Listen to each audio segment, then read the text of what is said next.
बाहर आपके अगले टॉपिक का एक प्रश्न आया हुआ है, हाँ?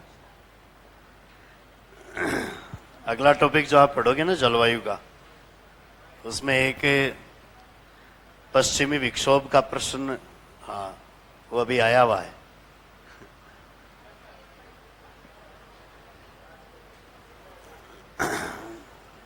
तो अधिकतर परीक्षाओं में आता भी है वो कि कहाँ से उत्पन्न होते हैं, कब तक आते हैं, और उसे लेकर आपके दिमाग में एक ये कंसेप्ट भी रहता है कि पश्चिमी विक्षोभ सर्दियों में आते हैं। तो अभी सर्दियां खत्म हो चुकी हैं, क्या चल रही हैं? गर्मी चल रही है, और अभी विक्षोभ आया हुआ है। तो केवल सर्दियों में नहीं आते हैं, मई तक आते हैं। मई तक आने की इनकी प्रक्रिया जारी रहती है। इनकी तीव्रता या बारंबारता ज्यादा होती है, वो दिसंबर, जनवरी, फरवरी इन महीनों में ज्यादा होती है, उसके बाद में कम आते हैं। तो संख्या कम हो जाती है विक्षोभों की। अभी राजस्थान के भौतिक स्वरूप में हम पहले भौतिक प्रदेश की बात कर रहे थे, उत्तर पश्चिम का मरुस्थलीय प्रदेश। उत्तर पश्चिम के मरुस्थलीय प्रदेश में हमने अभी तक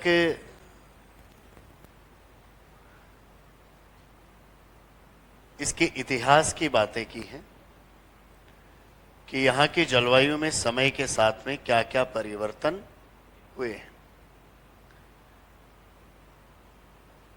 इस उत्तरी पश्चिमी मरुस्थलीय प्रदेश के स्थलाकृतिक लक्षणों को यदि देखा जाए तो इन स्थलाकृतिक लक्षणों में सबसे पहली बात आपके सामने आती है, वो है इसके 41.5% भाग पर तो बालू का स्तूप नहीं है, लेकिन 58.5% भाग पर बालू का स्तूप पाए जाते हैं। अब ये बालू का स्तूप किस किस प्रकार के हैं, इनकी संरचना या इसकी आकृति देखी जाए और उस आधार पर किस किस तरीके के प्रश्न बनते हैं। तो राजस्थान में पाए जाने वाले बालू का स्तूपों या रेत के टीलों का प्रकार हम देखेंगे। सबसे पहला प्रकार है अनुदैर्ध्य स्तूप।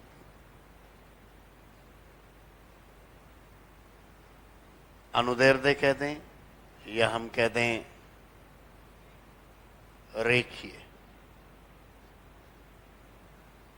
अनुदैर्ध्य या रेखीय या लॉन्गिट्यूडनल ऐसे कुछ बालू का स्तूप हैं जो हवा की दिशा के समानांतर लंबाई में फैले होते हैं।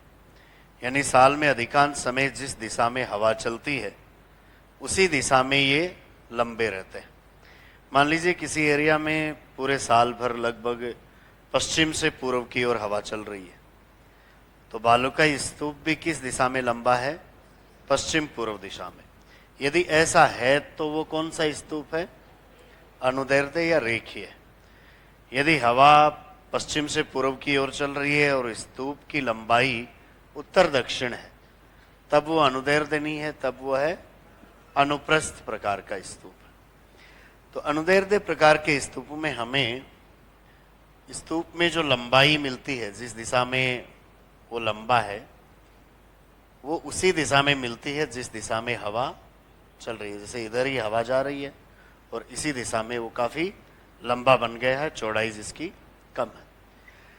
इस प्रकार के स्तूपों को हम राजस्थान के विभिन्न भागों में सीप के नाम से जानते हैं। तो आपसे ये पूछा जाए कि सीप किस प्रकार का स्तूप है? अनुदैर्ध्य या अनुप्रस्थ? तो किस प्रकार का है? अनुदैर्ध्य प्रकार का है। बालू का स्तूपों में एक दूसरा प्रकार हम देखेंगे, वो है अनुप्रस्थ। अनुप्रस्थ प्रकार का स्तूप वो होता है जो हवा की दिशा के समकोण पर बनता है। जिस दिशा में हवा चल रही है उसी दिशा में लंबा बनने के बजाय उसके समकोण पर। अगर हवा उत्तर से दक्षिण की ओर चल रही है और स्तूप बन गया पूर्व पश्चिम दिशा में लंबा, या हवा पूर्व की ओर से आ रही है, पश्चिम की तरफ जा रही है, तो उत्तर दक्षिण दिशा में लंबा बन गया। इस प्रकार के स्तूपों को हम कह देते हैं कैसे स्तूप? अनुप्रस्थ। अब अनुप्रस्थ स्तूप हमें कई प्रकार के मिलते हैं, उनके अलग अलग यदि नाम देखे जाएं तो इन्हीं में एक एग्जाम्पल है हमारे सामने, वो है बरखान, जिसके बारे में परीक्षा में प्रश्न सबसे ज्यादा बार पूछे जाते हैं। बरखान क्या है? बरखान एक अर्धचंद्राकार आकृति का स्तूप है, जिसकी आकृति आधे चंद्रमा जैसी है, और ये भी हवा की दिशा के समकोण पर ही बनता है, यानी अनुप्रस्थ प्रकार का ही है। जैसे हवा आ रही है पश्चिम से, तो ये ऐसे एक चंद्रमा की शेप में इस तरीके से उत्तर दक्षिण दिशा में थोड़ा घुमाव लिए हुए बन जाता है। तो आधे चंद्रमा जैसी आकृति का जो अनुप्रस्थ स्तूप बनता है उसको हम कहते हैं क्या? बरखान।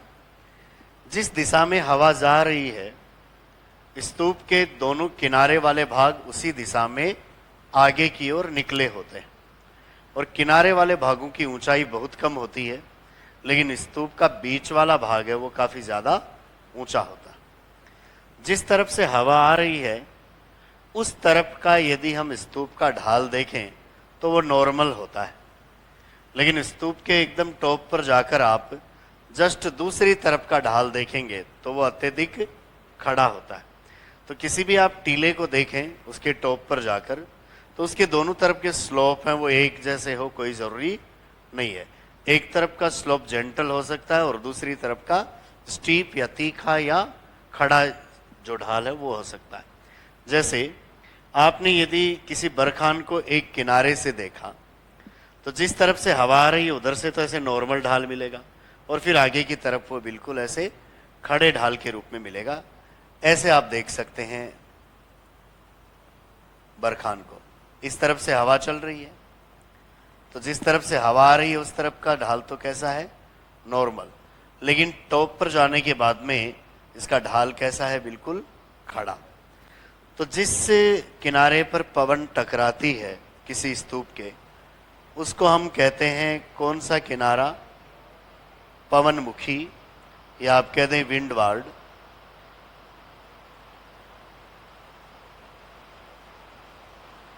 और उसके जस्ट अपोजिट जो किनारा है उसको हम कहते हैं पवन विमुखी,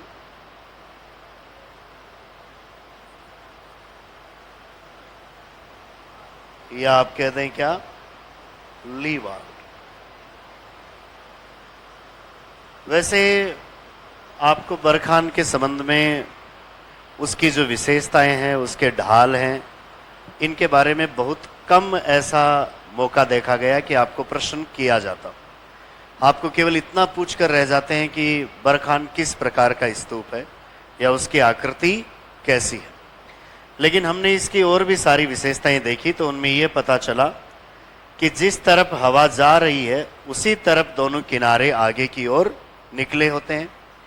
किनारों पर ऊंचाई बहुत कम होती है, बीच वाले भाग में ऊंचाई बहुत ज्यादा होती है। दोनों ढाल एक जैसे नहीं होते हैं। जिस तरफ से हवा आ रही है उस तरफ का ढाल सामान्य होता है, और पवन विमुखी ढाल काफी खड़ा और अवतल प्रकार का होता है। हम इस स्तूप की यदि लंबाई की बात करें तो ये लगभग 100 मीटर से लेकर 150, 200, 300 मीटर तक की लंबाई में बने होते हैं। चौड़ाई बहुत ज़्यादा नहीं होती है, लेकिन लंबाई इनकी जैसे यहाँ से लेकर इस किनारे से इस किनारे तक चले तो ये लंबाई आपको काफ़ी ज़्यादा देखने को मिल जाती। इस प्रकार के स्तूप हमें वैसे तो पश्चिमी राजस्थान से लेकर पूर्वी भागों तक, जहां तक मरुस्थल का विस्तार है वहां तक मिल जाते हैं। जैसे शेखावाटी प्रदेश में इस प्रकार के स्तूप हैं, नागौर, जोधपुर, इस एरिया में भी आपको ऐसे स्तूप देखने को मिलते हैं। ये अनुप्रस्थ प्रकार में एक तो नाम आया कौन सा? बरखान। एक देखने में थोड़ा बरखान जैसा लगता है, लेकिन उसमें किनारे जस्ट उल्टी दिशा में निकले होते हैं। ऐसे स्तूप को हम कहते हैं परवलयिक। परवलयिक या हम कह दें पैराबोलिक, पैराबोलिक या कई बार नाम आता है क्या, हेयर पिन शेप का स्तूप। ये स्तूप देखने में थोड़ा बहुत आपको बरखान जैसा लग सकता है, लेकिन इसमें आप एक बड़ी बात जो देखेंगे, मान लीजिए इस तरफ से हवा चल रही है ऐसे, तो बरखान तो बना था कैसे, इस तरीके से, जिस दिशा में हवा गई उसी दिशा में किनारे आगे निकल गए। और ये जो स्तूप बनेगा पैराबोलिक, ये बनेगा ऐसे उल्टा, यानी जिस तरफ से हवा आ रही है किनारे उसी दिशा में पीछे रह गए हैं और बीच वाला भाग आगे निकल जाता है। जैसे एक एग्जाम्पल हम देखें, मान लो हवा चल रही है पश्चिम से पूर्व की ओर, तो एक स्तूप तो बन गया हवा की दिशा में दोनों किनारों को आगे निकाले हुए, और अर्धचंद्राकार आकृति में, उसका तो नाम हो जाता है क्या, बरखान। और एक स्तूप ऐसा बन गया जिसमें दोनों किनारे जिधर से हवा आ रही है उधर ही रह गए और बीच वाला सारा हिस्सा आगे निकला हुआ है। ये जो पैराबोलिक होता है, ये अर्धचंद्राकार आकृति की तुलना में इसके किनारे कुछ ज्यादा ही लंबे होते हैं, और देखने में ये बालों में लगाने का जो हेयर पिन होता है, हेयर बैंड आप बोलते हैं, उसकी शेप जैसा लगता है। इसलिए कई विद्वानों ने इसकी तुलना किससे की है, हेयर पिन जैसी आकृति से की है। ऐसा स्तूप कैसे बनता है, इसके बारे में विद्वानों ने अपनी तरफ से जो अध्ययन करके हमें जानकारियां दी हैं। यदि किसी एरिया में दो जगह ऐसी हैं जहां पर कोई घास है या कठोर चट्टाने, बाकी पूरे एरिया में मुलायम रेत बिखरी हुई पड़ी है, जैसे ही हवा चलेगी तो मुलायम रेत को आसानी से उड़ा देगी, लेकिन जिस जगह पर वनस्पति है, घास है या कोई कठोर चट्टान है, उसका वो अपर्दन नहीं कर पाती। तो ऐसा मान लीजिए कि यहां पर जो रेत है इस एरिया में, ये सारी रेत तो हवा के साथ में उड़ती है, लेकिन ये कठोर चट्टान वाला जो भाग है, यहां से कोई भी रेत नहीं उड़ती। यहां जो रेत है वो यहां से तो उड़ती रहती है और आगे चलकर निक्षेपित होती रहती है। जैसे यहां से उड़ी और ये रेत यहां पर जाकर जमा हो गई, तो धीरे धीरे हम क्या देखेंगे कि इस जगह पर तो खड्डा सा पड़ने लग गया और यहां पर रेत इकट्ठी होने लगी। ये क्रिया लगातार चलती रहेगी तो हवा इस रेत को अब यहां से उठाएगी और आगे जमा करेगी, यानी रेत यहां से उड़ती रहेगी और क्रमशः आगे की ओर जमा होती रहेगी। तो कुछ समय के पश्चात हम देखेंगे तो प्रारंभ में जो रेत का जमाव हुआ था वहां तो रेत है नहीं, और वो हवा के साथ उड़ती हुई कहां, आगे की ओर चली गई। अब ये बीच वाले भाग की रेत तो आगे उड़ रही है, लेकिन इस कठोर चट्टान के पीछे जो रेत है या इस घास वाली जगह के पीछे जो रेत है, उस रेत का कटाव नहीं हो रहा है। आप स्थल पर देख लें, दो ऐसी जगह, दो जगह पत्थर रख कर देख लें चाहे, फिर एक तरफ से हवा चलाकर कोशिश करें, बीच की रेत उड़ेगी, जहां पर आपने दो पत्थर रख दिए वहां की रेत नहीं उड़ेगी, और उन दोनों पत्थरों के पीछे की रेत भी नहीं उड़ेगी, क्योंकि पीछे की रेत को ये जो पत्थर या कठोर चट्टान है ये क्या, प्रोटेक्शन दे देता है, इसलिए वो नहीं उड़ पाती। तो पीछे की ये जो रेत है ये यहीं पर पड़ी रहती है, इसका कटाव नहीं होता है, बीच वाले भाग की रेत का कटाव होता रहता है। अब ये प्रोसेस जैसे जैसे लगातार चलती रहेगी, वैसे वैसे ये बीच वाले भाग की रेत है ये उड़कर और आगे की तरफ निक्षेपित होती जाएगी। और एक लंबे समय के बाद हम स्थिति क्या देखेंगे कि यहां से जो रेत उड़ी वो मध्यवर्ती भाग में काफी आगे की तरफ निकल गई है और उसके किनारे पीछे की तरफ छूट गए। तो आपको मरुस्थल में यदि इस तरीके के स्तूप बने हुए दिखाई दें, जो पीछे की तरफ किनारे रखते हुए हों और बीच का भाग उनका आगे की तरफ निकला हुआ हो, हेयर पिन जैसी आकृति में जो बनी हुई हो, ऐसे सभी स्तूपों को हम कहते हैं कौन से, पैराबोलिक या परवलयिक या हेयर पिन जैसी शेप वाले स्तूप। अब ये स्तूप भी हवा की दिशा के समकोण पर बनते हैं, इसलिए ये भी कैसा है, अनुप्रस्थ स्तूप है। बरखान भी अनुप्रस्थ था और पैराबोलिक भी कैसा है, अनुप्रस्थ प्रकार का ही स्तूप है। इसके अलावा अगला प्रकार देखें, कई बार जब हवाएं अनेक दिशाओं से चलती हैं तो स्तूप में जो भुजाएं होती है वो अनियमित हो जाती है और कई दिशाओं में भुजाएं निकल जाती हैं, तो स्तूप बहुभुजाकार बन जाता है, यानी कई भुजाओं वाला बन जाता है। इस प्रकार के स्तूप यदि मरुस्थल में बने तो उनकी आकृति मिलती जुलती होती है किससे, तारे जैसी आकृति से। ऐसे स्तूपों को हम कह देते हैं कौन से स्तूप, तारा स्तूप।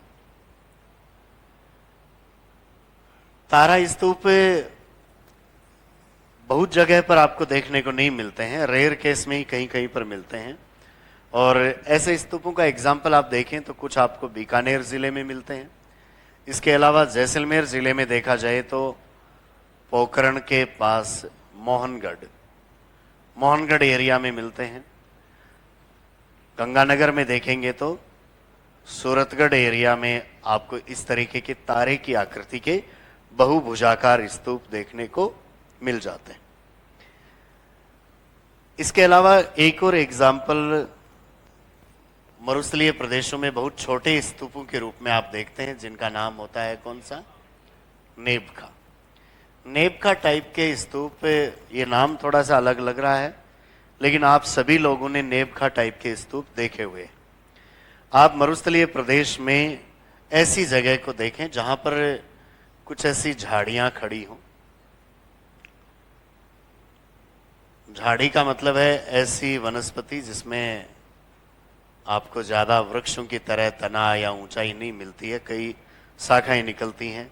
इस तरीके की जो वनस्पति है झाड़ी नुमा, उससे यदि मरुस्थल में चलने वाली ये हवाएं टकराती हैं तो आप ऐसा देखेंगे कि जब भी तेज हवा चलेगी उसके साथ में जो रेत उड़ेगी वो जमीन के आसपास ज्यादा उड़ेगी और ऊंचाई पर रेत कम उड़ेगी। तो हवा के द्वारा जो रेत का परिवहन किया जाता है वो सतह से ज्यादा ऊंचाई तक नहीं किया जाता है, बल्कि निचले 4-5-6 फीट भाग में ज्यादा परिवहन किया जाता है। तो जैसे ये हवा इन झाड़ियों से टकराएगी तो उसके साथ में जो भी रेत आई है वो रेत इनके बीच में यहां पर फंसकर जमा होती जाएगी ऐसे। और कई बार ऐसी बहुत सारी झाड़ियां आसपास ही हो तो आप देखते हैं कि उन सभी में रेत फंसते फंसते इतना विस्तार कर लेती है कि उन सबको मिलाकर एक बड़ा बालू का टीला सा बन जाता है। और जैसे जैसे ये रेत इसमें फंसती गई, ये झाड़ी के जो निचले भाग थे उसको कवर करती गई। अब आपको यहां पर तो दिखेगी सिर्फ क्या, रेत, क्योंकि रेत के द्वारा झाड़ी के इस सारे भाग को कवर कर लिया गया है। और रेत के ऊपर आपको झाड़ी की ऐसी शाखाएं निकली हुई दिखेंगी। जैसे ही कुछ बारिश होगी, नमी मिलेगी, तो ये झाड़ी ऊपरी भाग में फिर से अपनी वृद्धि करना चाहती है और ऊंची उठती है और लगातार फिर निक्षेपण की क्रिया से हम देखते हैं कि रेत का और ज्यादा जमाव होता जाता है। धीरे धीरे कई बार स्थिति यह बन जाती है आपको ऐसे कोई बालू का स्तूप दिखता है और उसके ऊपर ऐसे झाड़ी नुमा वनस्पति दिखती। तो ऐसा मान के चलिए कि ये जो बालू का स्तूप बना है इसके बनने का कारण क्या है, ये वनस्पति है, झाड़ी नुमा वनस्पति है। कई जगह आप ऐसे देखेंगे कि इन झाड़ियों की ऊंचाई जैसे ज्यादा नहीं होती है, वहां पर क्या होगा, जैसे कम ऊंचाई वाली ऐसी कुछ झाड़ियां हैं तो वहां पर रेत इनको पूरी तरीके से ऐसे कवर करती है कि एक ऊपर से सपाट शीर्ष वाला या समतल शीर्ष वाला या थोड़ा बहुत गुंबदाकार लिए हुए ऐसे स्तूप का निर्माण कर देती है। तो इस प्रकार के जो स्तूप बनते हैं उनको कहा जाता है क्या, नेबखा। ये जो स्तूप की आकृति है ये ठीक वैसी ही आकृति है जैसे आप कई बार गार्डन में देखते हैं कि कटिंग करके और छोटी छोटी झाड़ियों या पौधों को शेप दी जाती है। तो आप देखते हैं कि पार्क में, गार्डन में कई पौधों के ऊपर से कटाई करके उनको जिस शेप में ढाला जाता है उसको हम बोलते हैं कोपीस। क्या बोलते हैं? कोपीस। और ये जो कोपीस है, ये झाड़ीनुमा वनस्पति में रेत के फंसने से कोपीस जैसी आकृति बनी हुई है, इसलिए ऐसे स्तूपों को हम शर्ब कोपीस के नाम से जानते हैं। तो कई बार ऐसा प्रश्न भी आता है कि शर्ब कोपीस क्या है? तो शर्ब कोपीस, कोपीस जैसी आकृति वाला एक स्तूप है जो झाड़ियों में रेत के जमाव होने से बनता है। तो ये पूर्णतया रेत का निक्षेपण होने से बनता है। और ऐसे छोटे छोटे स्तूप आप सब ने देखे हुए हैं, नहीं देखे हैं तो भी मरुस्थली एरिया में आप जाकर देख लेना। छोटी छोटी झाड़ीनुमा वनस्पति के बीच में रेत फंसी हुई है और ऐसा करके उसने पूरे उस झाड़ीनुमा भाग को कवर किया हुआ है और उसका ऊपरी भाग किसी भी प्रकार से क्षयित कर दिया गया है। तो आप उस वनस्पति के टॉप को भी देखेंगे तो वो कैसा है? पूरी तरीके से फ्लैट है, जैसे किसी चीज को ऐसे काटा गया हो, उसी तरीके से। इस तरीके की आकृति के स्तूप मिलते हैं, उनको हम कहते हैं क्या? नेवखा। जिनका कोई क्षेत्र विशेष आपको नहीं देखना है, हर क्षेत्र में इस तरीके के स्तूप देखने को मिल जाते हैं। नेवखा के अलावा एक और प्रकार है, वो है लुनेट। लुनेट को मतलब है नया चंद्रमा, या हम कह दें नवचंद्राकार। कई बार आप आसमान में देखते हैं कि जैसे ही चंद्रमा दूज को या एकम को दिखना शुरू होता है तो वो पतली सी धारी के रूप में होता है, जिसको हम नया चांद कहते हैं। जैसा आपको ईद का चांद दिखता है वैसा। तो चंद्रमा की, जो नए चंद्रमा की शेप होती है वो कैसी होती है? पतली सी धारीनुमा और हल्का सा कर्व लिए हुए होती है। इस तरीके का आप चंद्रमा कई बार देखते हैं। ऐसे चंद्रमा को हम क्या कहते हैं? लुनेट। और मरुस्थल में आप देखोगे कि जो झीलें हैं, उन झीलों के किनारे पर जैसे ही हवा द्वारा लाई गई मिट्टी का जमाव होता है तो झील के किनारे वाले भाग में ऐसे पतले पतले कुछ स्तूप बन जाते हैं, नए चंद्रमा जैसी आकृति के। तो झीलों के किनारे निर्मित इस प्रकार के स्तूपों को कहते हैं क्या? लुनेट नाम दिया जाता है। अगला एक प्रकार वैसे स्तूपों का नहीं है, लेकिन स्थानांतरित होते हुए स्तूपों के संदर्भ में आपको पूछा जा सकता है, वो है धरियन। पश्चिमी मरुस्थलीय प्रदेश में ऐसे स्तूप जो हवा की साथ आगे की ओर शिफ्ट होते हैं उनको धरियन कहते हैं। तो हवा के साथ लगभग अधिकांश स्तूप ही शिफ्ट होते रहते हैं।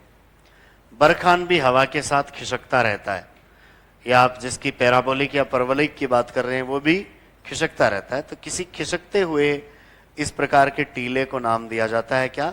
धरियन। खिसकाव की प्रक्रिया देखें तो कैसे होती है? जैसे मान लीजिए प्रारंभ में कोई एक स्तूप यहां पर है बना हुआ, इधर से हवा चल रही है तो यहां की मिट्टी कट के और यहां पर जाकर गिर रही है। तो धीरे धीरे यहां वाले भाग से तो मिट्टी उड़ जाएगी और यहां आगे जाकर जमा हो जाएगी। तो ये स्तूप थोड़ा सा आगे शिफ्ट हो गया। अब इस प्रक्रिया की लगातार ऐसे पुनरावृत्ति होती जाएगी और धीरे धीरे ये स्तूप अपनी मूल स्थिति से आगे जाकर शिफ्ट हो जाएगा। जैसे यहाँ आ गया और इसकी प्रारंभिक स्थिति कहाँ थी? यहाँ थी। तो इस प्रकार के शिफ्ट होते हुए स्तूपों को कहते हैं क्या? धरियन। कई बार आपको मरुस्थल में कोई सीप प्रकार का स्तूप या कोई बरखान या कोई अन्य स्तूप बहुत बड़े जमाव के रूप में मिलता है और वो समुद्र में आपको ऊपर की तरफ निकली हुई जो व्हेल होती है उसकी शेप जैसा दिखता है रेगिस्तान के ऊपर। तो ऐसे किसी स्तूप को हम व्हेलबैक स्तूप के नाम से जानते हैं। किस नाम से? व्हेलबैक स्तूप। यानी व्हेल के पृष्ठ या उसकी पीठ जैसी आकृति का बनता है। कई बार आप देखते हैं मरुस्थल में एक अकेला बहुत सारा मिट्टी का जमाव किए हुए विशाल स्तूप होता है और उसकी शेप देखने में ठीक वैसे ही निकल लगती है जैसे समुद्र के पानी से ऊपर कई बार आपको व्हेल निकली हुई दिखती है। तो ऐसी आकृति वाले स्तूप को हम कह देते हैं कौन सा? व्हेलबैक स्तूप। तो ये राजस्थान के मरुस्थल में पाए जाने वाले बालू का स्तूपों के कुछ प्रकार हैं। इनमें से बरखान को सबसे ज्यादा पूछा जाता है। कई बार ऐसे भी पूछते हैं कि अनुप्रस्थ कौन से हैं और अनुदैर्ध्य कौन से हैं। तो अनुदैर्ध्य में तो एक सीधा सा एग्जाम्पल है सीप का, और अनुप्रस्थ में यदि हम बात करें तो दो मुख्य एग्जाम्पल आपके सामने आते हैं, एक बरखान का और दूसरा पैराबोलिक या परवलयिक का। अन्य जो स्तूप हैं वो अनुदैर्ध्य या अनुप्रस्थ या दोनों प्रकार के मिश्रण किसी भी प्रकार के हो सकते हैं, क्योंकि वो किसी अवरोध के कारण बने हैं या वो किसी वनस्पति में रेत के जमाव से बने हैं या अनेक दिशाओं से हवा चलने के कारण उनका स्वरूप है वो विकसित हो गया और कई भुजाओं के रूप में वो बन गए हैं। तो इस प्रकार के अलग अलग तरीके के स्तूप आपको देखने को मिलते हैं। राजस्थान के मरुस्थली में प्रदेश में पाए जाने वाले स्तूपों के प्रकार को अब आपको लिखना है। लिखिए। पश्चिमी मरुस्थलीय प्रदेश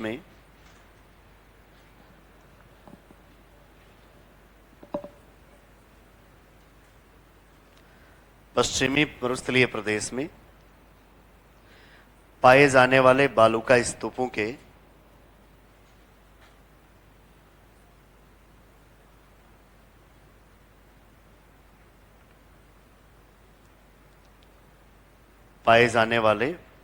का स्तूपों के मुख्य प्रकार निम्न हैं।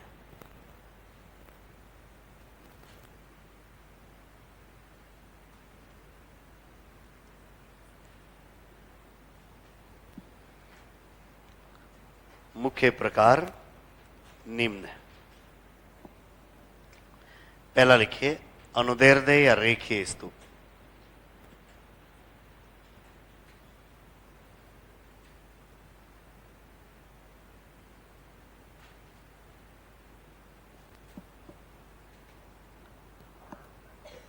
अनुदैर्ध्य या रेखीय स्तूप।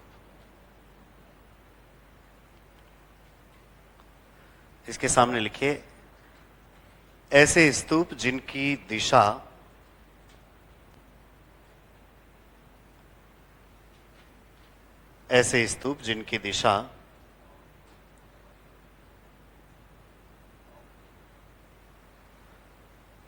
हवा की दिशा के समानांतर होती है।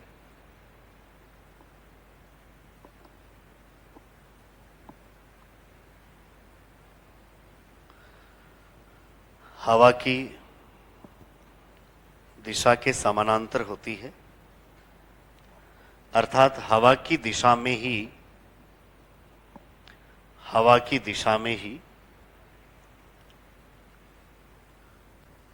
लंबाई में बने होते हैं। हवा की दिशा में ही लंबाई में बने होते हैं।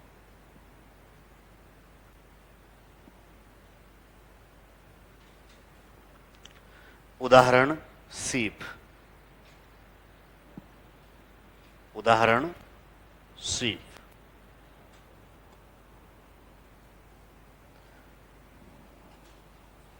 दूसरा प्रकार लिखिए अनुप्रस्थ स्तूप।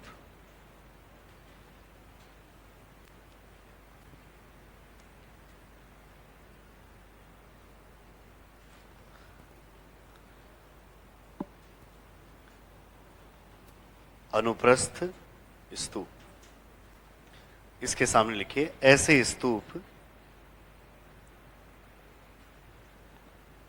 स्तूप जो हवा की दिशा के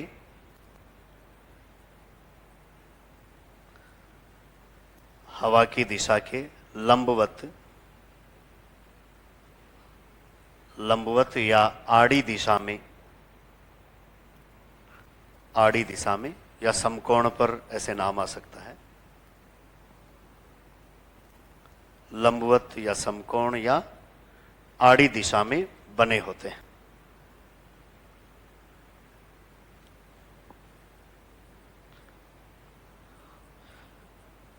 उदाहरण बरखान व पैराबोलिक। उदाहरण बरखान व पैराबोलिक स्तूप। बरखान व पैराबोलिक स्तूप। अब अनुप्रस्थ प्रकार के इन दोनों ही स्तूपों के बारे में ही हमें पढ़ना है, एक तो बरखान के बारे में और दूसरा पैराबोलिक के बारे में। अगला लिखिए बरखान।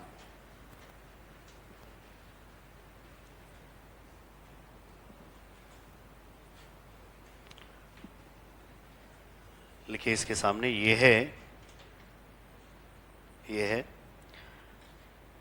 अनुप्रस्थ व अर्धचंद्राकार आकृति का, अनुप्रस्थ व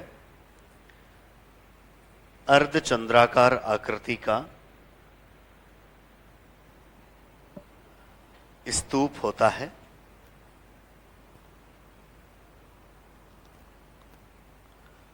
अनुप्रस्थ व अर्धचंद्राकार आकृति का स्तूप होता है जिसके दोनों किनारे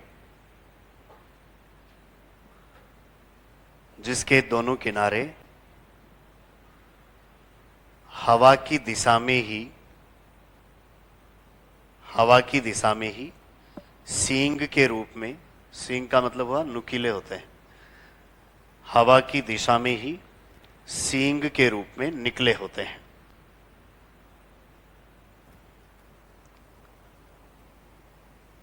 हवा की दिशा में ही सींग के रूप में निकले होते हैं।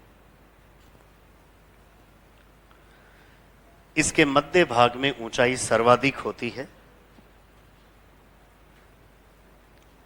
इसके मध्य भाग में ऊंचाई सर्वाधिक होती है।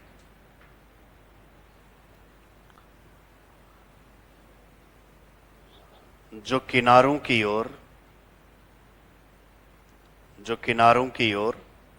कम होती जाती है। मध्य भाग में ऊंचाई सर्वाधिक होती है जो किनारों की ओर कम होती जाती है।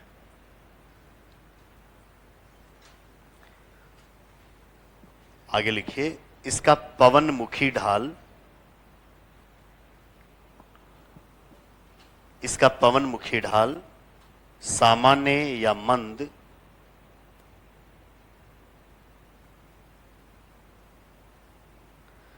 सामान्य या मंद ढाल वाला,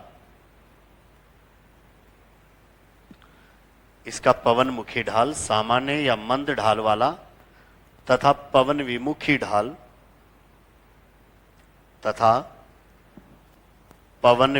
ढाल अत्यधिक तीखा या खड़े ढाल वाला होता है।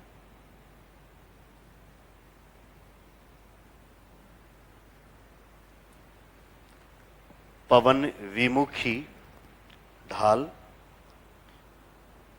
अत्यधिक तीखा या खड़े ढाल वाला होता है।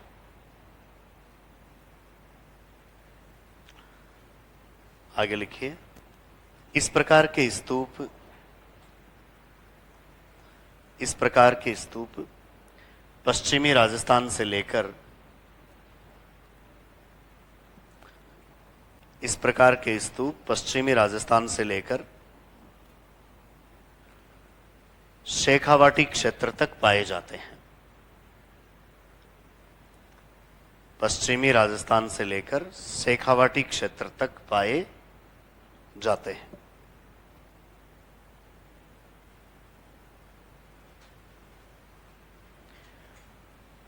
अनुप्रस्थ प्रकार के स्तूपों में ही बरखान के अलावा एक और एग्जाम्पल है, वो है कौन सा? परवलयिक या पैराबोलिक, और जिसकी आकृति की तुलना की है किससे? हेयरपिन की आकृति से। तो लिखिए, परवलयिक या पैराबोलिक या हेयरपिन स्तूप।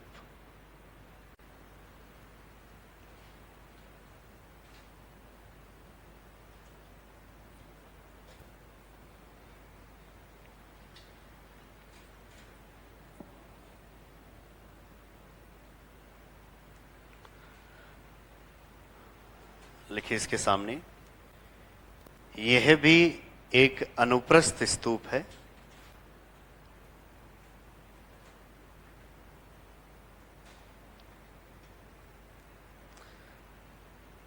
यह भी एक अनुप्रस्थ स्तूप है जिसके दोनों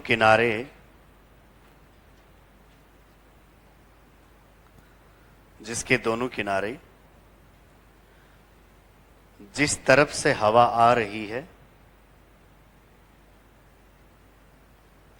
जिसके दोनों किनारे जिस तरफ से हवा आ रही है उसी तरफ पीछे रह जाते हैं, उसी तरफ पीछे रह जाते हैं तथा बीच का भाग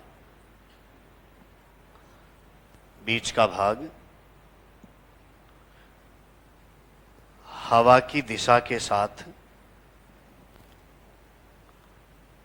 बीच का भाग हवा की दिशा के साथ आगे की ओर निकला होता है।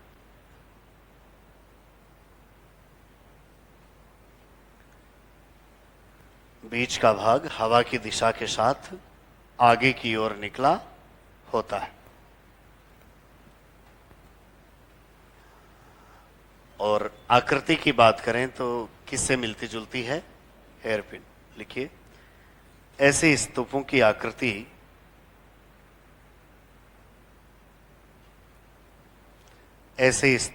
आकृति हेयरपिन की आकृति से मिलती है। ऐसे स्तूपों की आकृति हेयरपिन की आकृति से मिलती है।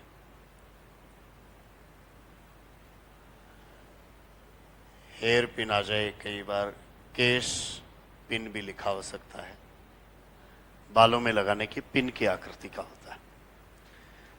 तो बरखान और पैराबोलिक, इन दोनों की दिशा एक दूसरे के उल्टी होती है, लेकिन हैं दोनों ही कैसे? अनुप्रस्थ प्रकार के स्तूप। पैराबोलिक के बाद में अगला प्रकार है कौन सा? तारा स्तूप।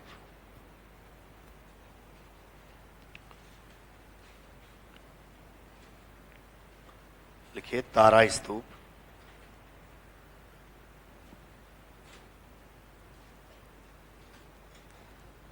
इसके सामने लिखिए, यदि अनेक दिशाओं से चलने वाली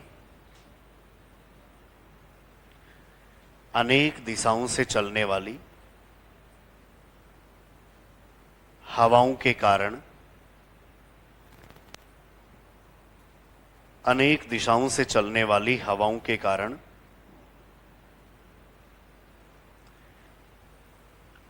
किसी बहुभुजाकार जिसमें भुजाएं कई हैं,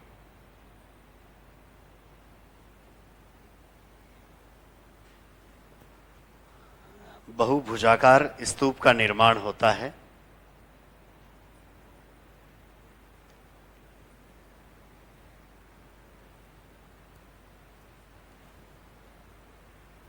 तो उसे तारा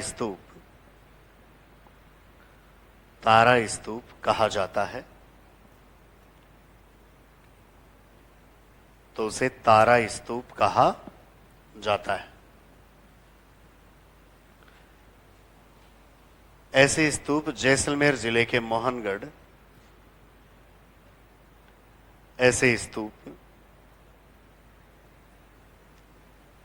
जैसलमेर जिले के मोहनगढ़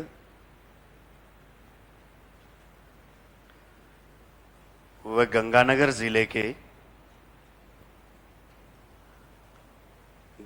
जिले के सूरतगढ़ में पाए जाते हैं।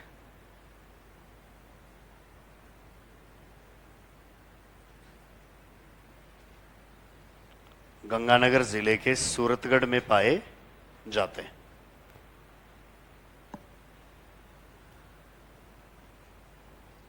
तारा स्तूप के बाद में अगला प्रकार है नेबखा।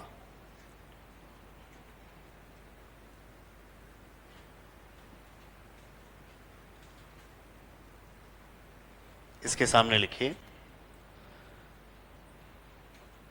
मरुस्थल में झाड़ियों के सहारे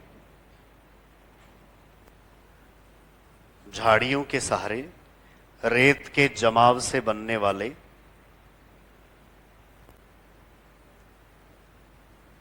रेत के जमाव से बनने वाले स्तूपों को नेबखा कहा जाता है। नेबखा कहा जाता है।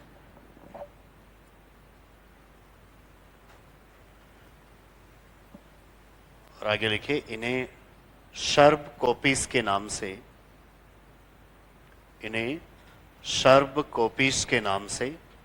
भी जाना जाता है। शर्ब कोपिस के नाम से भी जाना जाता है।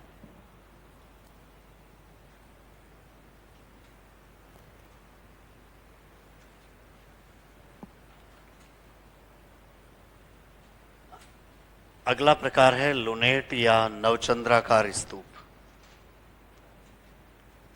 लुनेट या नवचंद्राकार स्तूप।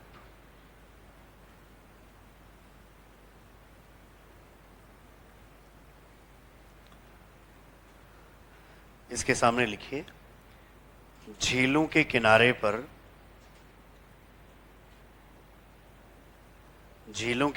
पर पतले धारी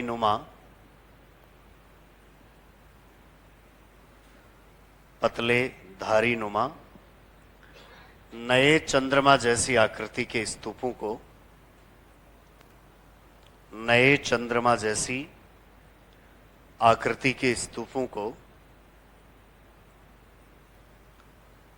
लुनेट कहा जाता है। नए चंद्रमा जैसी आकृति के स्तूपों को लुनेट कहा जाता है।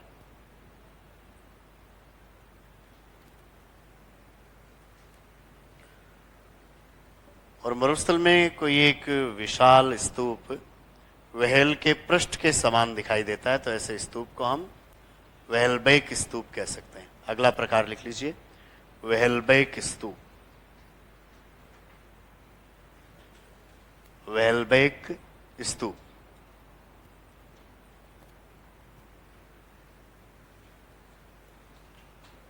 इसके सामने लिखिए, मरुस्थल में कई बार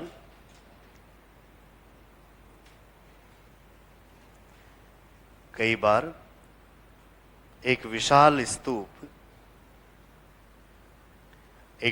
स्तूप वेहेल की पीठ के समान आकृति में विशाल स्तूप वेहेल के पीठ के समान आकृति में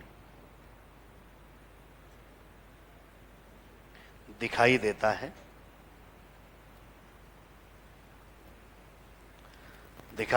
जिसे वेहलबैक स्तूप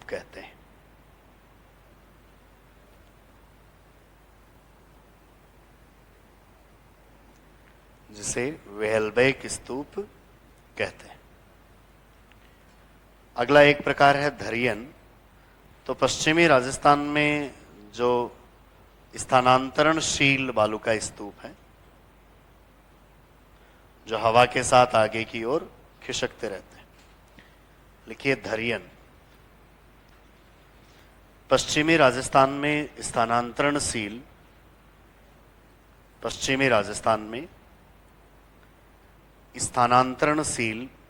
बालू का स्तूपों को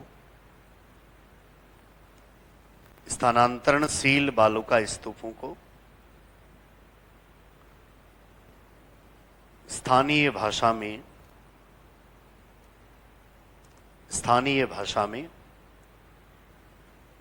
धरियन कहा जाता है।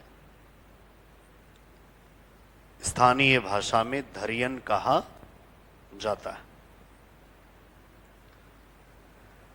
तो देखिए, पश्चिमी मरुस्थलीय प्रदेश की सतह पर किस किस प्रकार की आकृतियां या लैंडफॉर्म हमें मिलते हैं, उनकी हमें जानकारी लेनी है। और इस बारे में अभी तक हमने एक स्थलाकृति की जानकारी ली है, जिसका नाम है क्या? बालू का स्तूप या सैंड ड्यून्स। इसके अलावा और भी कई आकृतियां हैं, लेकिन ज़्यादातर प्रश्न कौन सी आकृति का पूछते हैं? बालू का स्तूपों का पूछते हैं। इसलिए इनको हमने थोड़ा ज़्यादा गहराई से देखा है। बाकी जो आकृतियां हैं उनको हम केवल सतही तौर पर भी उनकी बात करेंगे। तो इस सतह के बारे में अन्य जानकारियां कल प्राप्त करते हैं।